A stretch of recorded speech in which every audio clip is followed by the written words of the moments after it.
उड़ा देती धज्जियां। अभी आपने देखा नहीं ना, क्योंकि गृहस्थी में ही रह रहे हो इसलिए देखा नहीं, हमने देखा है। हाँ, ऐसे चढ़ते हुए को घसीट के रौंद के और हजारों हाथ नीचे दबा दे ऐसे। ज्ञानी नाम अपि चेतांसी देवी भगवती हिसाब बलादा कृष्ण मोहाय महामाया प्रज।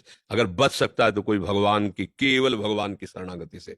ये ज्ञान विज्ञान बुद्धि बिल्कुल काम नहीं करती, और जिसकी बुद्धि भगवान के चरणों में अर्पित है वही जीत सकता है। मयि मन आदत्सो मयि बुद्धिम निवेश है। बस, चाहे अब ये थोड़ी कि गृहस्थी में माया सताती, विरक्ति में नहीं सताती। गृहस्थी में कम सताती है, विरक्ति में ज्यादा सताती है। क्यों? क्योंकि गृहस्थी उसके तो चार दीवारी के अंदर है ना, और जो विरक्ति मतलब वो उसकी लाइन को क्रॉस कर गया है, अब उसको पुनः लाइन में लाना है।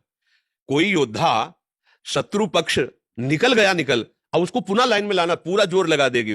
हमारी अधीनता से तुम बाहर कैसे जा रहे हो, और जो उसके जोर को सह गया उसी को महात्मा कहते हैं, जो उसके जोर में टूट गया वही विषयी पुरुष हो जाता है।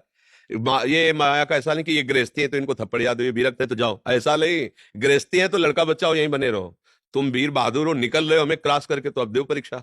और सामने अपने आकर्षण फेंकेगी और तुम निकल गए, झुके नहीं, तो बात अलग है। तो गृहस्थी में माया क्या सताती है? माया सताती है ना, मेरा शरीर, मेरी पत्नी, मेरे पुत्र, और कुछ ऐसी व्यवस्था हो जाए तब खाए पिए आनंद पूर्वक रहे, और घंटा 2 घंटा आरती पूजा भी भगवान की करते रहे। सात्विक पुरुषों की यही भावना है, सबके अंदर यही भावना है कि भगवान हमें भले तुम ऐसा न करो कि कुबेर का खजाना दे दो, पर इतना हो कि सब खाना पीना सब बढ़िया, थोड़ा समाज में प्रतिष्ठा बनी रहे, और खा पी के आनंद से हमारा परिवार स्वस्थ रहे। तो भाई देखो, तुम्हारी सोच तो ये है, पर ये होगा नहीं, नहीं हो सकता, किसी का नहीं हो सकता। क्यों? क्योंकि दो कर्मों से हमारा शरीर रचा गया है, पाप और पुण्य दोनों से मिश्रित। तो जब पाप का फल आएगा तो भयंकर आएगा, वो रोग दुख विपत्ति नाना प्रकार के संकट, और जब पुण्य का फल आएगा तो उत्साह उत्सव आनंद, और ये सब चलेगा। तो दोनों चलेंगे, दिन और रात दोनों चलेंगे। इसलिए किसी का भी जीवन बताओ जिसके जीवन में दुख ना आया हो, इस सृष्टि में पैदा हुआ हो, चाहे भगवान ही केवल प्रकट हुए हो, और दुख ना आया हो तो हमें बता दो। हमें तो लगता है अपने लोगों को उतना दुख आया ही नहीं जितना भगवान अवतार जा लिए उनको दुख आया है। देख लो चरित्र, चाहे कृष्ण अवतार चाहे राम अवतार, तो अब भगवान ने अवतार लेकर बताया है कि दुख और सुख दोनों चलते रहेंगे, और एक सुख ऐसा जाए इन दोनों का प्रवेश नहीं है, उसे कहते हैं भगवदानंद, जो दुख सुख से परे है। जो सुख दुखे समय कृत्वा लाभा लाभ हो जया जय, जो सुख दुख में समान लाभ हानि में समान, हाँ जय पराजय में समान, वो परम सुख भगवान का है। तो अगर गृहस्थी में रहकर भी नाम जप किया जाए, भगवान की आराधना की जाए, और ये भाव रखा जाए, जथा लाभ संतोष सदा काहू सो कछ न चाहूंगा। प्रभु आप जैसे जिला रहे हो राजी हैं, अगर भूखे हैं तो हम आपके हैं, छके हैं तो आपके हैं, आप जानो तो माया पार हो जाओगे।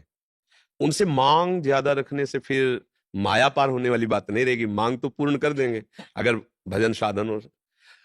उनसे यही कहो कि जिससे हम इस दुख में संसार से पार हो जाएं वही करना, हम भले मांगे, अगर आपको उचित नहीं लगता तो आप मत देना मुझे। क्योंकि अपने लोग छोटे बालक की तरह, जैसे छोटे बालक नहीं कि हमें गुनगुना चाहिए, हमें घोड़ा चाहिए, वो खेलने वाले नहीं।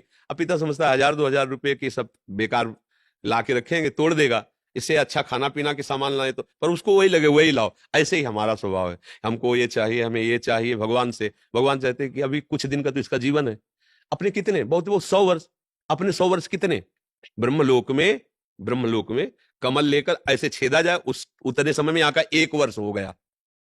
अपना कितना 100 वर्ष है, कितना है, ये ऐसे झपकते ही 100 वर्ष निकल गए। देखो आधा जीवन जो लिखित जीवन है उसमें 50-55 तो निकल गए।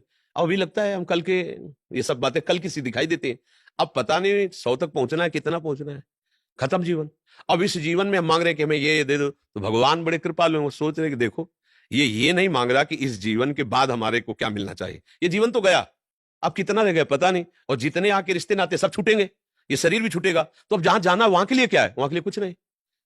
तो भगवान से इतनी छूट दे दे मांगने में कि नाथ मेरा जीवन ये, और जीवन के बाद जिसमें मंगल हो आप वही करना, मैं मांगता रहूं तो मत देना। जिसमें मंगल हो, जो आपको प्रसन्न हो, तो वो फिर बात बन जाएगी। कोई माया हमें परेशान नहीं कर सकती जब हम भगवान की शरण में हो, भगवान का नाम लेंगे। और नहीं तो माया तो फिर सब माया ही माया है, भगवान की सिवा है नहीं, यहां से लेके ब्रह्मलोक तक सब माया।